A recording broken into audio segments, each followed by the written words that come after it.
Assalamualaikum warahmatullahi wabarakatuh.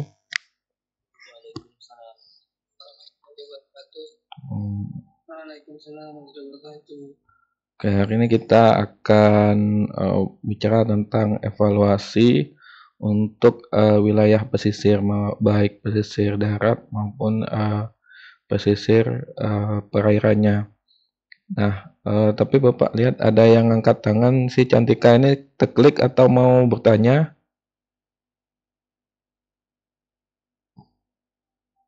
Kelihatannya terklik ya. Oke, kalau tidak ada yang ingin ditanyakan, Bapak lanjut. Nah, oke. Nah, dalam penyusunan rencana tata ruang, mungkin rekan-rekan sudah mengenal tabel ini ya. Kenapa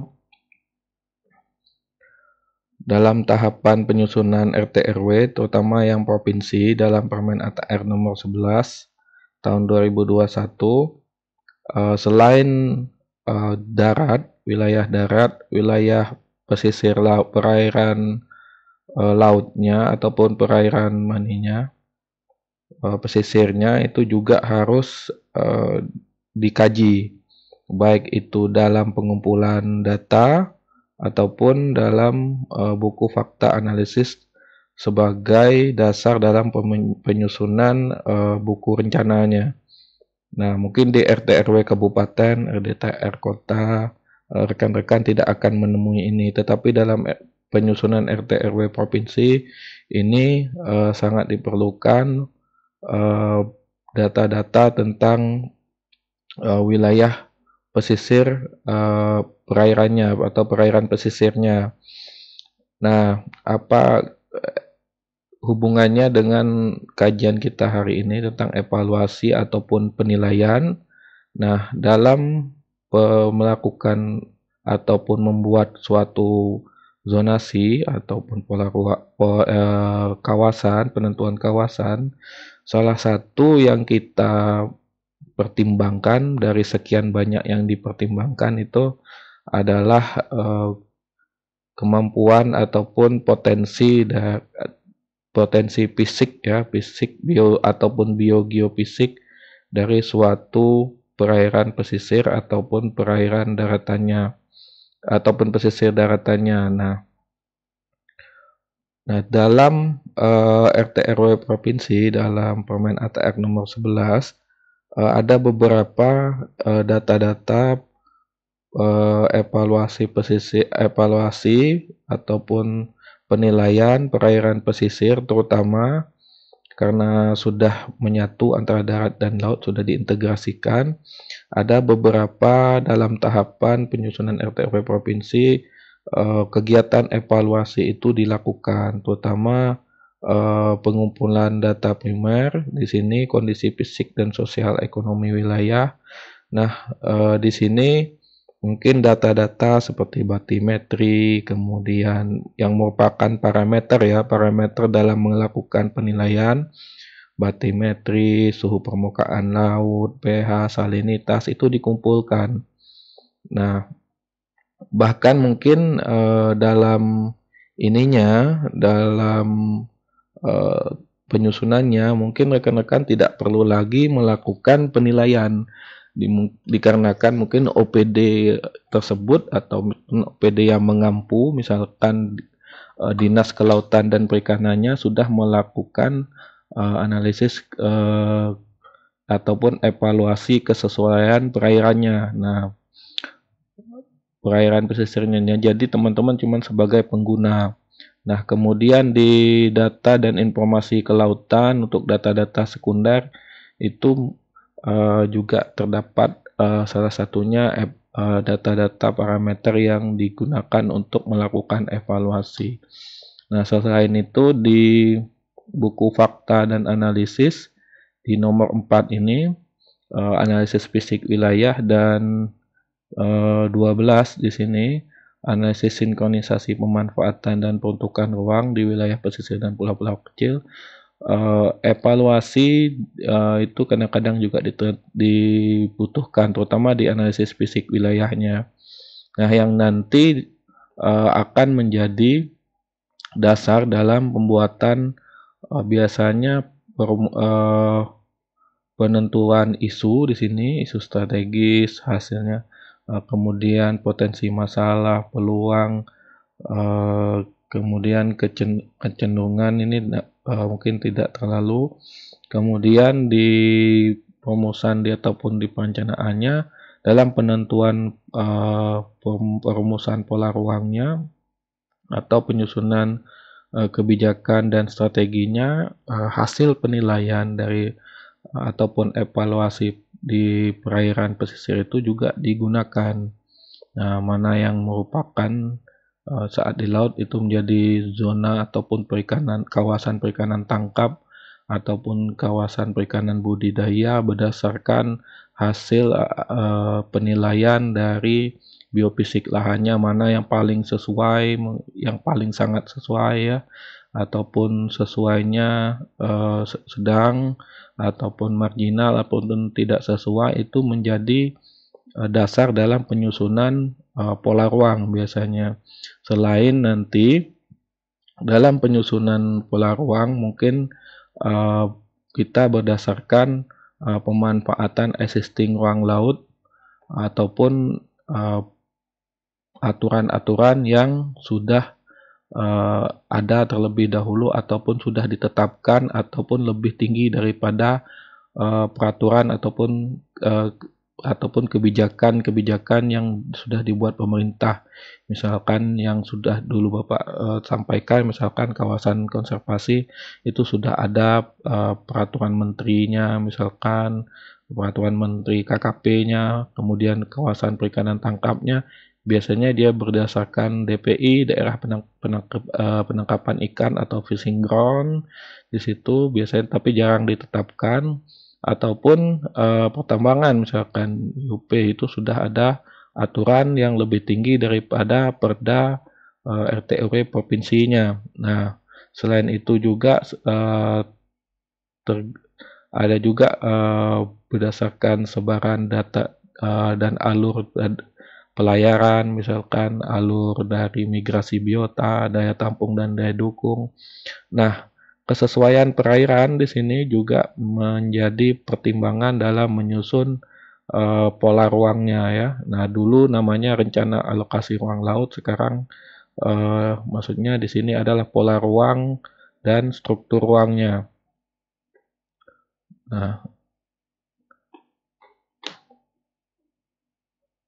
Nah, di sini ada peta batrimetri suhu permukaan laut, sebaran klorofil, salinitas, ekosistem. Di sini ada ekosistemnya seperti mangrove ataupun seperti karang, lamun, yang mana itu menjadi tempat tinggal dari biota laut, yang mana sebagai sumber dari tangkapan nelayan ataupun sebagai tempat ikan melakukan pemenihan ataupun berkembang biak di situ.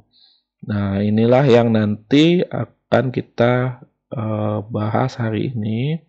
Ternyata seperti halnya di dalam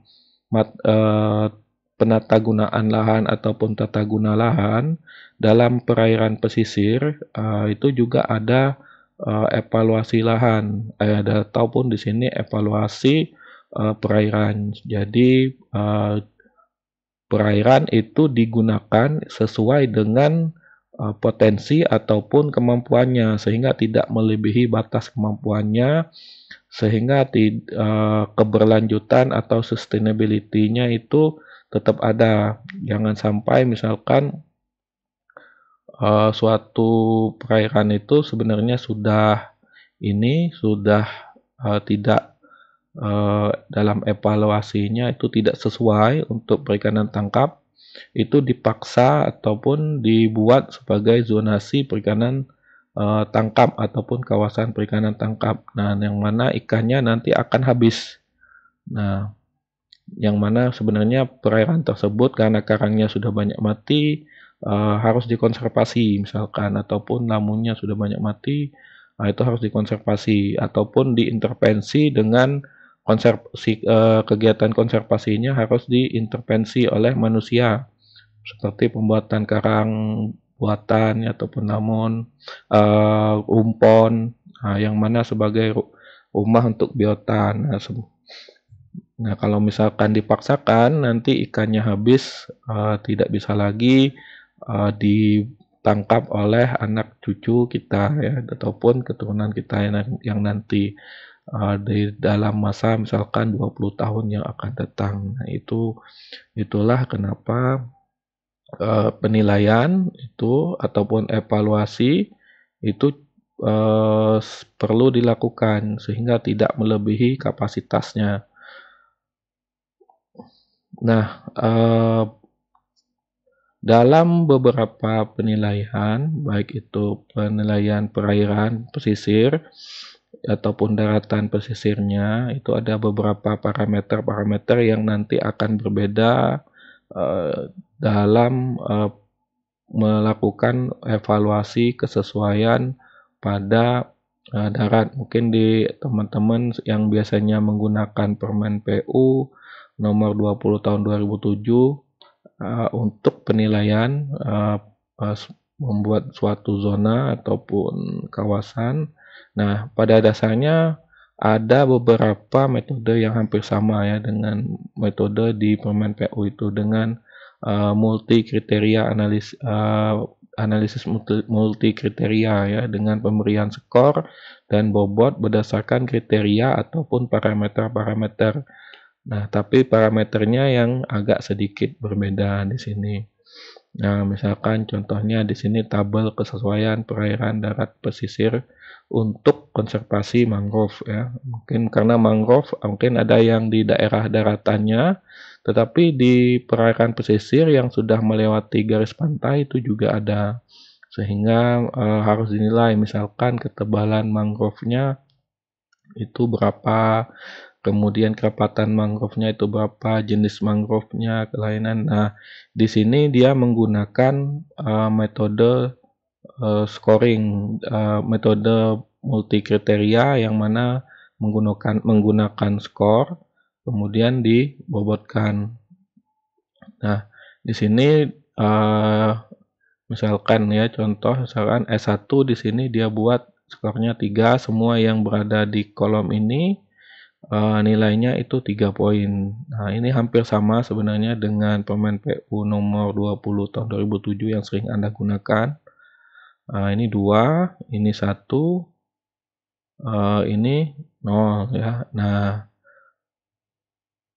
nanti dia akan mengalihkan antara bobot dikalikan dengan skor, sebenarnya sama. Nah, misalkan datanya di sini ada yang S2 untuk ketebalan mangrove, S1-nya di sini untuk kerapatan mangrove, jenis mangrove-nya di sini di S2, kemudian kealamiahannya itu di lahan rehabilitasi, di S3 misalkan dan seterusnya ya. Misalkan kita contohkan 4 ini. Nah, dia menggunakan indeks kesesuaian kawasan. Nah, sama sebenarnya ini NI ini nilai parameter ke I dikalikan dengan bobot. Artinya misalkan ketebalan mangrove ini 2, nilainya 2 ya. 2 dikalikan dengan bobot 20. Nah, kemudian ditambah ya, karena ada sigma di sini, sigma plus parameter yang kedua, N yang kedua itu kerapatan mangrove. Misalkan di sini karena kerapatan mangrove-nya lebih dari 15 per 100 meter persegi, artinya nilainya 3 dikalikan dengan bobotnya di sini 20. Nah, dan seterusnya plus sampai misalkan di sini jenis mangrove-nya 3 sampai 5 jenis mangrove. Nah, nilainya 2 dikalikan dengan bobotnya 10. Nah, dan seterusnya. Nah, dibagi dengan nilai maksimal. Nilai maksimalnya ini adalah perkalian maksimal 3, misalkan 3 kali 20, angka 300, nilai maksimalnya 300 300 ini dapatnya dari nilai maksimal. Kita anggap semuanya nilai maksimal dikalikan dengan bobot dijumlahkan. Jadi dapatnya itu 300. Nah, nanti dia bentuknya persen. Nah, jika 100 sampai dengan 100% dengan 85%. Nah, itu biasanya S1 sekitar 60 sampai 85%, itu biasanya S2. Nah, kemudian 35 sampai dengan 60% itu S3. Nah, kurang dari 35% itu biasanya N. N ini tidak sesuai, artinya S1 ini sangat sesuai, S2 ini cukup sesuai, S3 ini sesuai marginal, N ini tidak sesuai. Ya, ada yang tunjuk tangan ya? Oh tidak ya. Baik. Slide Bapak masih terlihat? Masih, Pak. Masih ya.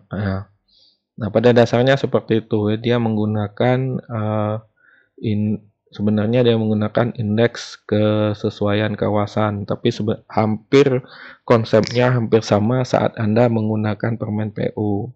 Nah, di sini cuman kalau kita masukkan dalam kondisi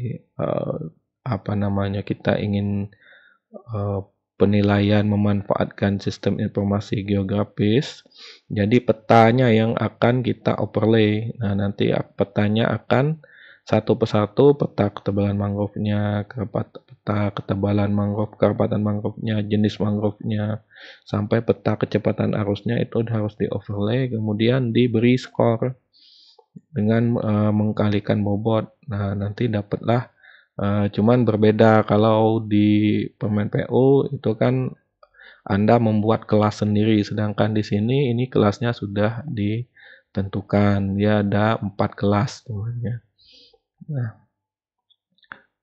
Nah, kenapa ada beberapa parameter, misalkan contohnya kemiringan. Kenapa ini di parameter-parameter ini sudah berdasarkan riset ya, ataupun penentuan tabel ini, pemberian skor itu berdasarkan riset ataupun penelitian, yang mana dari 3 orang ini ataupun dari kumpulan dari 3 peneliti ini, yang mana ini adalah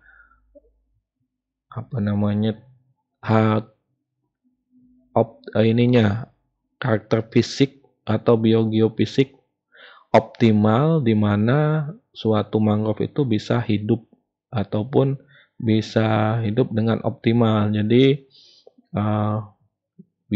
kondisi biofisiknya seperti ini, misalkan kemiringannya itu kurang dari 10 derajat, karena kalau terlalu miring nanti airnya itu susah mencapai si mangrove-nya. Air yang susah mencapai mangrove, air kan biasanya membawa substrat ya. Substrat ini berisi nutrisi yang baik bagi si mangrove-nya. Jadi kalau substratnya itu tidak nyampai, nanti si mangrove-nya tidak bisa tumbuh dengan baik. Nah, kemudian substratnya itu lumpur berpasir, misalkan. Kenapa substratnya lumpur berpasir? Karena substrat yang banyak didominasi oleh lumpur biasanya nutrisinya tinggi, ada bahan organik di situ yang baik bagi, kemudian ada kandungan-kandungan dari N, kemudian kandungan PK yang baik bagi si mangrove-nya. Mungkin ini sudah dijelaskan dari Pak Giotani ataupun Pak siapa lagi Pak Oka ya, kepada rekan-rekan. Nah, jadi inilah karakteristik biogeofisik optimal yang bisa membuat si mangrove ini hidup maksimal. Misalkan jarak dari sungai 0,5, kemudian pasang surutnya tidak terlalu tinggi juga 0 sampai 1 meter di atas permukaan laut. Karena kalau terlalu tinggi ataupun terlalu dalam sampai 5 meter nanti yang tertutup bukan bagian akar napasnya ini, tetapi semuanya kan akhirnya mati. Padahal mangrove juga perlu melakukan respirasi, memerlukan oksigen. Kalau dia terendam di sini nanti bahasanya akan tereduksi. Tereduksi ini dia kondisinya tidak bisa menyerap oksigen sehingga dia mati, akhirnya daun-daunnya mati. Daun mati, tempat untuk masaknya mati kan, karena kan fotosintesis daun akhirnya mati. Nah, kemudian pH ini nanti berpengaruh kepada nah dia berhubungan dengan ini apa namanya, ketersediaan unsur hara yang ada di substratnya. Nah, kalau misalkan pH-nya di bawah 4 ataupun lebih dari 9 misalkan ya, nanti si mangrove-nya tidak bisa menyerap unsur hara pada substratnya yang ataupun nutrisi pada substratnya yang sangat kaya karena sudah terlalu masam ataupun terlalu basah. Kemudian nanti pH ini akan juga berkorelasi kepada keseimbangan CO2 dan O2 pada air biasanya kalau pH-nya terlalu tinggi ataupun terlalu rendah. Nah, kalau kemudian kecepatan arus ini lebih kepada daya cengkram dari si akar napasnya yang ada di sini. Kalau arusnya kuat nanti terbawa kan ininya si apa namanya mangrove-nya. Nah, nanti misalkan kita di perairan untuk perikanan tangkap ya. Nah, misalkan untuk penilaian di perikanan tangkap. Nah, kalau perikanan tangkap, kalau di sebelumnya nih ada juga berdasarkan Permen KP nomor 14 tahun 2016 itu penentuan kawasan konservasi untuk pariwisata alam. Ini ada juga menggunakan nilai kali bobot juga hampir sama ininya penilaiannya. Cuman di sini kawasan konservasi digunakan untuk pariwisata. Nah, sedangkan perikanan tangkap ini menggunakan metode matching ataupun pencocokan. Nah, yang mana yang paling minimal atau paling maksimal, minimum atau maksimum ya, likelihood ya. Jadi yang paling minimal ataupun yang paling maksimal itulah yang nanti akan menjadi kesesuaiannya. Ini kan parameternya banyak ya. Misalkan peta batimetrinya kedalamannya ini S1. Kemudian nomor 2 S1 ya. Berdasarkan data ini S1 semua. Kemudian tiba-tiba yang di nomor 10 ini S2, yang ini S3 dan bukan S3 ya, tidak sesuai atau N ya, TS atau N. Nah, nanti kesimpulan akhirnya dari seluruh parameter ini nanti dia masuk kesesuaian lahannya atau evaluasi dari perairannya ini masuk apa? Dia masuknya yang paling rendah. Di sini yang paling rendah apa? TS. Maka kesimpulannya kawasan tersebut TS dengan apa namanya? Faktor yang menjadi penghambatnya itu adalah peta terumbu karang, data ekosistem hayati, mangrove dan peta administrasinya. Nah, itulah yang akan menjadi pembatasnya. Sehingga kenapa dia menjadi TS sedangkan parameter yang lain sudah baik. Nah, di sini ada beberapa parameter yang dibutuhkan seperti batimetri ya. Ini diperlukan kenapa? Karena untuk melihat dari kondisi topografi dari si lautnya. Lautnya itu dalam atau ini enggak dangkal enggak, kemudian terjal enggak. Nah, kenapa nanti untuk melakukan atau membuat si pelabuhan perikanannya, jangan sampai nanti pelabuhannya itu pada saat surut terendah ataupun pada saat pasangnya itu terendam ya. Pada surut terendah si kapalnya, terutama kapal-kapal dengan di atas 60 GT itu tidak bisa bersandar di sini di pelabuhan perikanannya. Nah, ini kan menjadi ini juga perhatian ataupun dipertimbangkan juga dalam menentukan zona ataupun kawasannya. Oke, kita break dulu bentar ya, menunggu azan asar ya. Bisa makan. Nanti si ikan yang di sini tidak bisa makan planktonnya ataupun udang ataupun yang lainnya. Kemudian sedimen ini substrat, ini substrat dasar, ini untuk biasanya cocok untuk mangrove karena dia sangat subur. Kemudian peta tinggi gelombang, di gelombangnya nanti akan mempengaruhi si ini lebih kepada perahu nelayannya ataupun kepada manusia yang menangkap ikannya. Jika gelombang terlalu tinggi nanti manusia yang akan menangkap ikan atau kapal yang akan menangkap ikan itu sulit nangkap ikannya. Kalau gelombangnya sampai lebih dari 3 meter bisa terbalik, kecelakaan tinggi kan. Sama dengan curah hujan. Curah hujan yang tinggi juga biasanya akan meningkatkan berkorelasi juga dengan cuaca yang buruk nanti. Nah, kalau terumbu karang ini tempat ikan hidup ataupun memijah ya. Jadi kalau misalkan tutupan karangnya itu masih di bawah 40%, ini udah cocok lagi ataupun tidak sesuai. Kemudian mangrove ya, kemudian dan liputan pantai Indonesia LPI ya, liputan pantai Indonesia.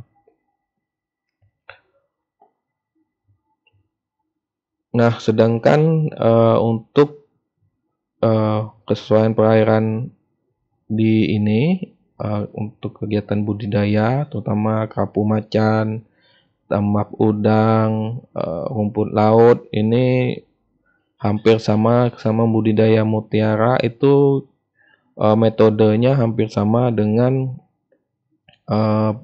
si ini. Nah, ini konservasi mangrove. Jadi pengkalian skor dikalikan dengan bobot. Nah, di sini maksudnya nilai maksimal.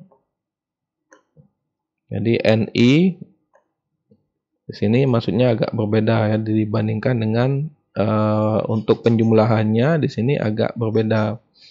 Nah, dia lebih kepada misalkan nilai maksimal ke I maksudnya misalkan di sini contohnya kerapu macan ya. Nah, misalnya ini S1. Kemudian batimetrinya di sini S2. Kemudian ini S1 juga. Nah, contoh jadi parameter oksigen terlarutnya ini skornya 5 dikalikan dengan bobot 4. Nah, dibagi ya, dia dibagi dengan maksimal untuk si nilai maksimal untuk parameter yang ini ya atau Nmax. Nah, Nmax nilai maksimum kategorinya itu berapa? Di sini kalau 5 kali 4 20. Nah, dikalikan dengan 100. Nah, nanti ditambah yang misalkan batimetri dia S2 skornya 3 dikalikan dengan bobot 3 dibagi dengan misalkan untuk parameter ini nilai maksimalnya 5 kali 3 kan 15 ya maksimalnya, karena dibagi 15 dikalikan dengan 100% dan seterusnya, nanti dijumlahkan sampai ke parameter pH. Nah, ini yang agak berbeda dalam penjumlahannya di mangrove tadi ya. Jadi dia tidak langsung nilai maksimal, dia per kategori ataupun per nilai maksimal pada setiap parameter. Nah, itu yang dikalikan, kemudian dikalikan dengan 100 sampai nanti jumlahnya berapa. Kalau misalkan dia 75 sampai dengan 100, dia langsung masuk kategorinya S1. Nah, misalkan kalau di sini jumlahnya tidak sampai, misalkan hanya 0 sampai 64,99%, ini N tidak sesuai, kemudian S2. Nah, ini maksudnya, ini sama, ada yang menggunakan seperti ini rumusnya, ada yang menggunakan yang mana rumus ini sebenarnya dapatnya dari indeks kesesuaian budidaya dapatnya.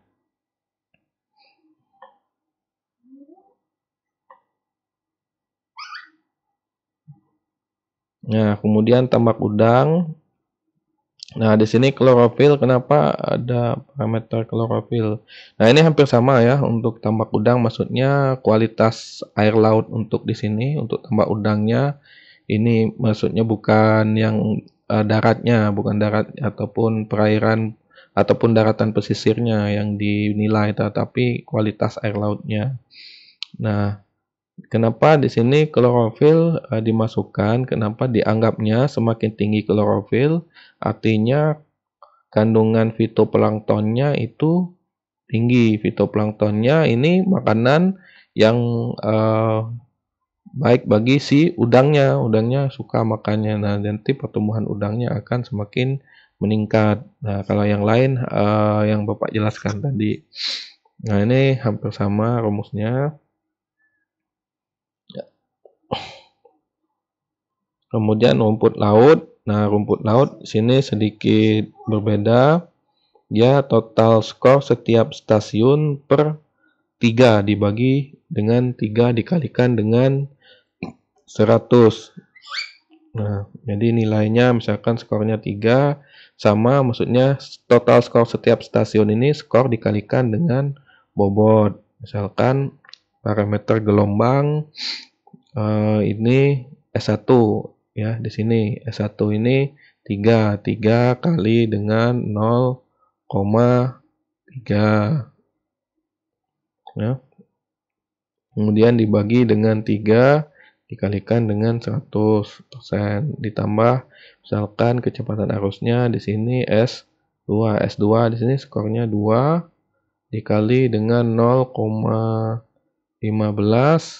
dibagi 3 dikalikan dengan 100% dan seterusnya sampai dengan parameter yang ke-9.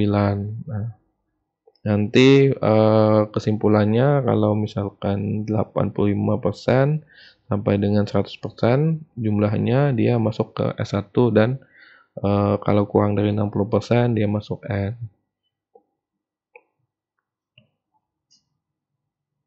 Nah, di sini yang agak berbeda ini adalah wisata bahari ya. Wisata bahari ini dia menggunakan matching bukan multi kriteria ya.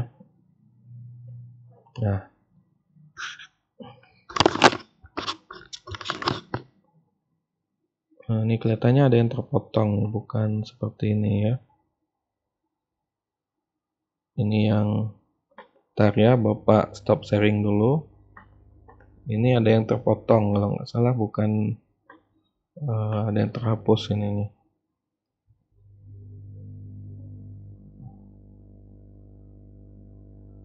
Oke.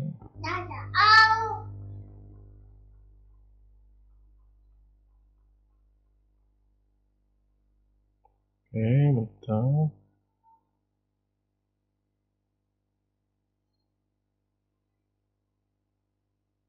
Oke,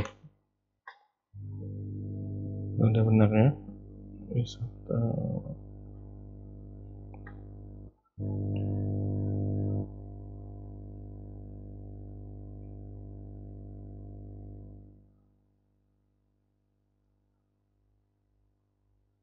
Nah, untuk wisata bahari, jadi misalkan sama seperti dengan yang sebelumnya.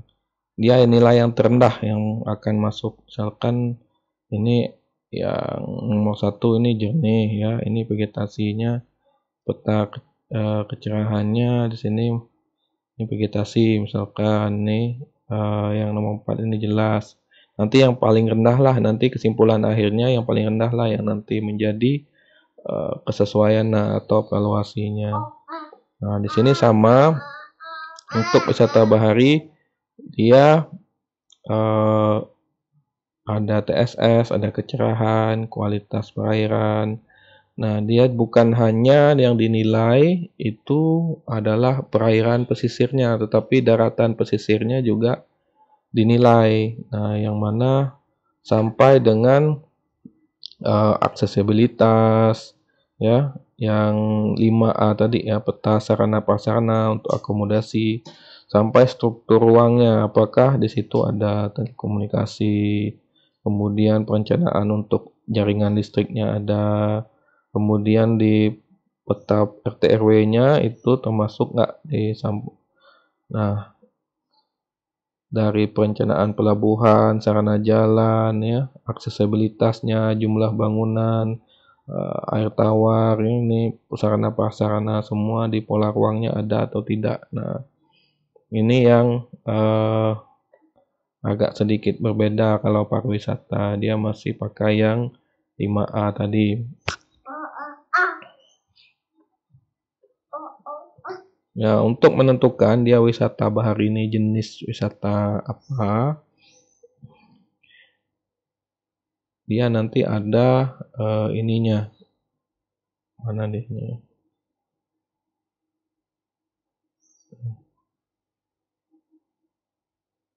Nanti ada penetapan jenis. Oh, ini yang terpotong nih. Nanti Bapak jelaskan ya di satunya. Nah, selanjutnya wisata selam sama yang belum Bapak jelaskan di sini kayak kecerahan ya. Kecerahan kalau dia cerah jarak pandangnya nanti lebih jauh. Jadi lebih sampai kalau 80% kecerahannya jarak pandangnya semakin lebih jauh. Jadi atraksi yang ada di sini yaitu terumbu karangnya itu masih terlihat. Tapi kalau kecerahannya rendah nanti tidak bisa melihat kan karangnya. Nah, kemudian jenis tutupan karang hidupnya itu karena ini memang atraksinya jenis ikan karang. Jadi semakin banyak jenisnya, semakin beragam, semakin baik ya. Ya, ada yang nanya ya? Oh, enggak. Ya, kenapa Cantika?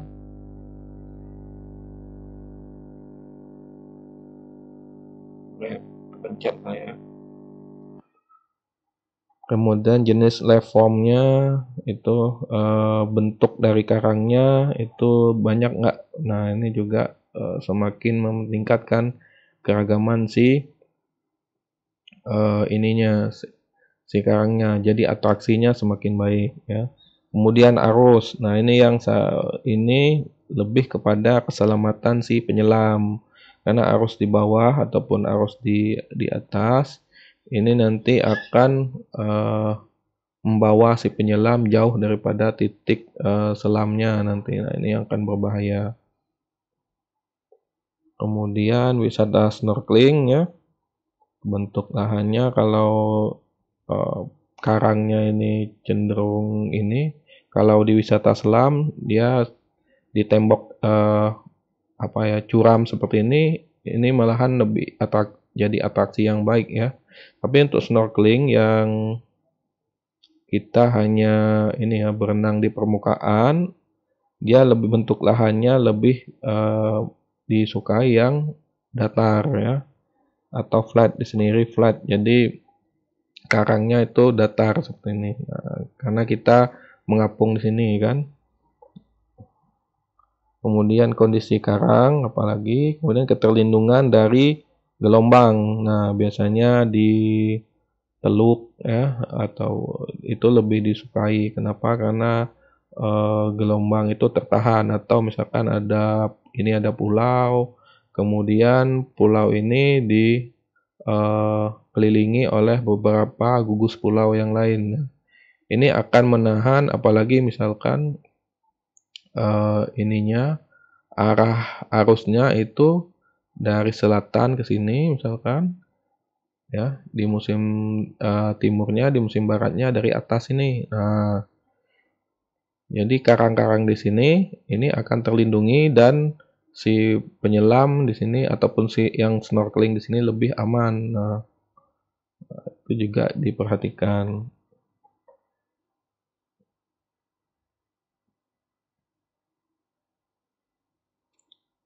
Nah, kemudian jet ski ya, hampir sama. Cuman di sini tidak untuk atraksinya dia tidak terlalu ini kan. Kemudian keterlindungan dari gelombang, supaya gelombangnya tidak terlalu tinggi nanti membahayakan si pengendaranya. Kemudian material dasar perairannya, malahan dia lebih suka yang pasir koral. Kenapa? Nanti mengganggu si terumbu karangnya, nanti kegiatan jet ski-nya di sini. Apalagi ada ceceran minyak ataupun oli. Nah, nanti akan mencemari si perairan yang ada di sini. Nanti mati si ikan ataupun terumbu karangnya. Jadi lebih disukai pasir koral. Kemudian kalau yang lain hampir sama ya. Ini sama untuk rekreasi menggunakan metode matching. Ini wisata pancing juga sama menggunakan metode matching juga. Tetapi dia lebih menekankan kepada spesies ikannya. Semakin banyak spesies ikannya, semakin baik kan. Jadi itu lebih disukai.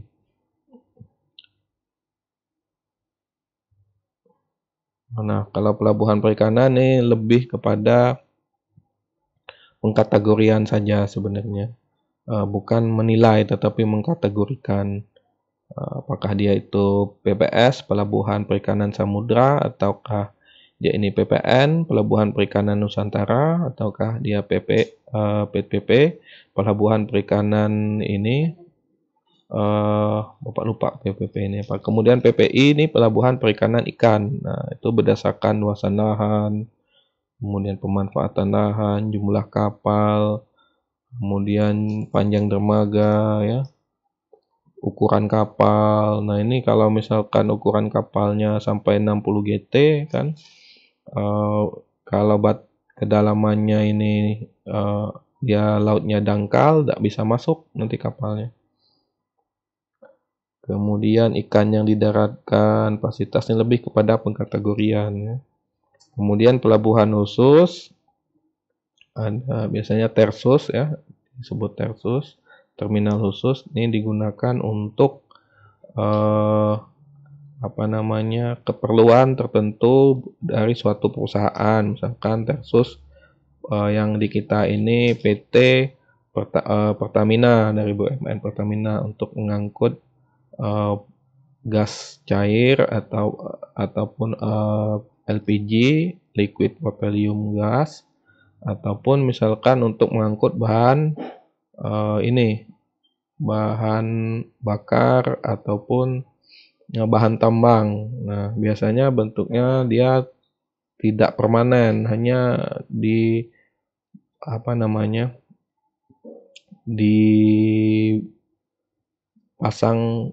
ataupun direklamasi dengan pasir saja di sini, ataupun tanah uruk. Di sini batuan biasanya kiri kanannya, biar dia lebih tahan. Nanti ini di saat musim angin kencang, biasanya pelabuhannya itu atau terminal khususnya ini nanti tidak digunakan lagi, nanti bikin lagi seperti itu, dia tidak permanen. Ada pelabuhan daratan, ini kesesuaian kawasan pelabuhan. Nah, ini menggunakan nilai ya.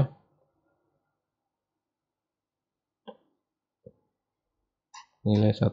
Nah, nanti sudah sampai 45 ini, 45 kriteria ini jika dijumlahkan nilainya ini berdasarkan kriteria ini, dia hampir sama dengan penilaian di penentuan di Kementerian Kehutanan ya. Jadi ada ininya, jika skornya misalkan 189 sampai 235, ini yang bisa dibangun ini PPI sehingga PPS ya. Jadi PPN, PPP itu bisa dibangun sampai kalau misalnya 142 sampai 188 ini bisa PPI sampai PPN. Jadi hanya menjumlahkan saja dari 45 kriteria. Nah, kemudian kesesuaian tambang pasir. Nah, di sini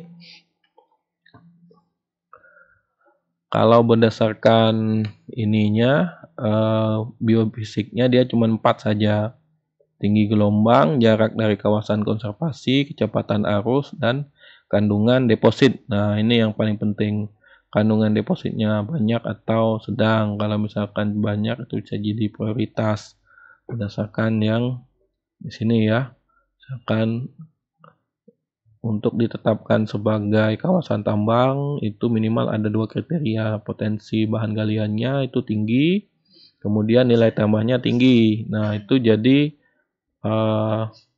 keperluan untuk ditetapkan menjadi kawasan tambang itu sangat tinggi, itu sangat perlu. Sedangkan untuk penilaian biogeofisiknya dia menggunakan metode matching di sini.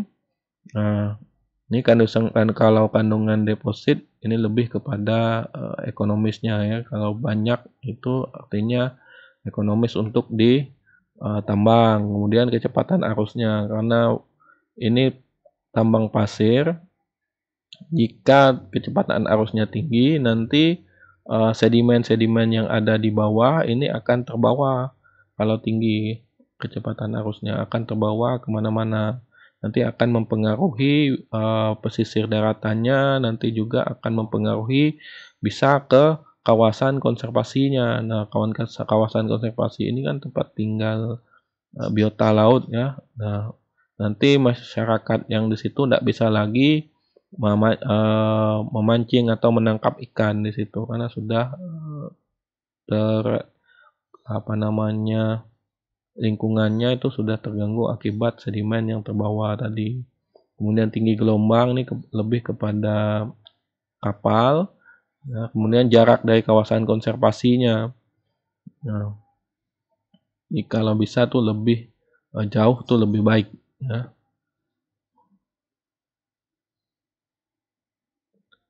Kemudian ada pertanian pesisir sama ini menggunakan metode matching, tetapi ini di daratan pesisirnya.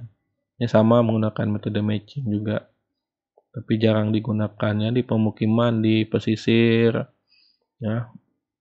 Karena ada beberapa pemukiman yang sudah contohnya seperti ini sudah lewat dari garis pantai, ini sudah di perairan pesisirnya, bukan di daratan lagi. Nah, biasanya di wilayah-wilayah yang sektornya itu berpangku kepada subsektor perikanan, pemukiman-pemukiman seperti ini yang sudah melewati garis pantai itu banyak ya. Seperti ini di wilayah kita ini.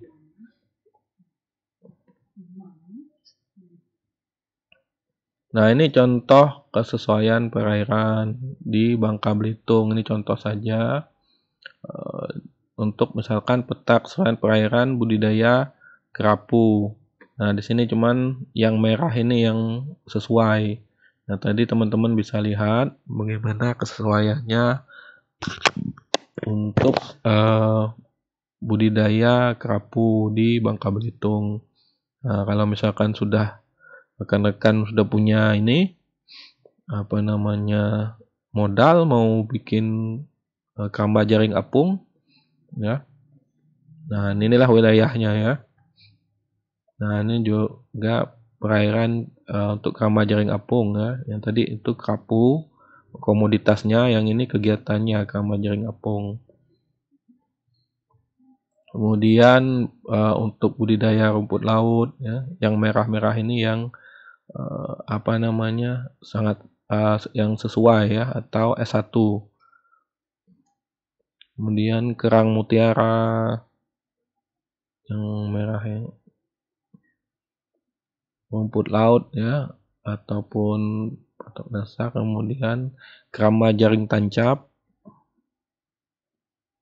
Nah, untuk wisata selam ini terbatas ya, cuma ada di sekitar sini, di daerah Teluk Kelabat. Kemudian banyak juga di sini ya, di pesisir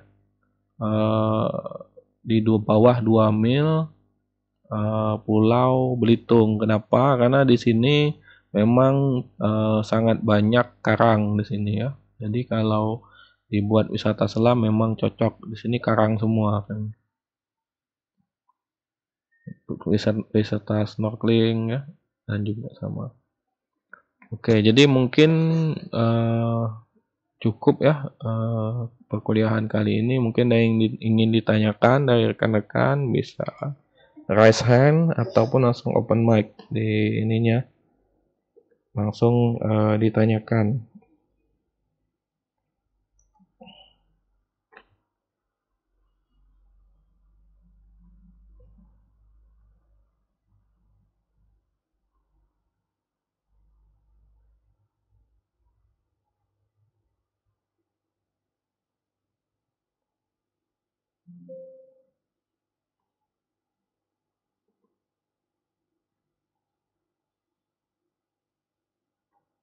Oke, ada yang ingin ditanyakan?